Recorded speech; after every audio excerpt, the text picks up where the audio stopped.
ആൾപ്പാർപ്പില്ലാത്തൊരു പഴയ വീട്, അതിന് പിന്നിൽ ഒളിഞ്ഞിരിക്കുന്നത് നിഗൂഢമായ ഭയത്തിന്റെ അനുഭവങ്ങൾ. Welcome back to Kathalas. ഞാൻ ഇന്ന് വീഡിയോ നിങ്ങൾക്ക് ഇഷ്ടമാകുന്നു എന്നുണ്ടെങ്കിൽ ചാനൽ ഇപ്പോൾ തന്നെ സബ്സ്ക്രൈബ് ചെയ്യുക. ഇന്നൊരു സ്ലോ ബേൺ ഹൊറർ മൂവിയെ കുറിച്ചാണ് പറയാൻ പോകുന്നത്. ഭയപ്പെടുത്താൻ ജംസ്കേഴ്സ് മാത്രം ആശ്രയിക്കാതെ സൈലൻസ് കൊണ്ടും അറ്റ്മോസ്ഫിയർ കൊണ്ടും പേടി കെട്ടിപ്പടുക്കുന്ന ചിത്രം.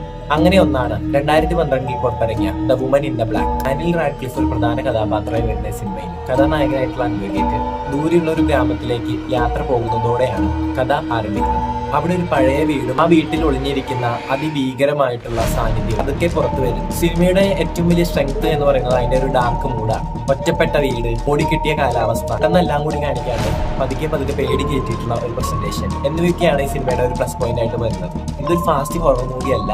പതുക്കെ ടെൻഷൻ ബിൽഡപ്പ് ചെയ്തിട്ട് ജെന്യൂൻ ആയിട്ടുള്ള ക്രീപ്പി ഫീൽ തരുന്ന സിനിമ വേണമെന്നുണ്ടെങ്കിൽ the woman in the black is good movie for. ഈ സിനിമ ഓൾറെഡി നിങ്ങൾ കണ്ടിട്ടുള്ളവരാണ് എന്നുണ്ടെങ്കിൽ നിങ്ങളുടെ അഭിപ്രായം താഴെ കമന്റ് ചെയ്യുക.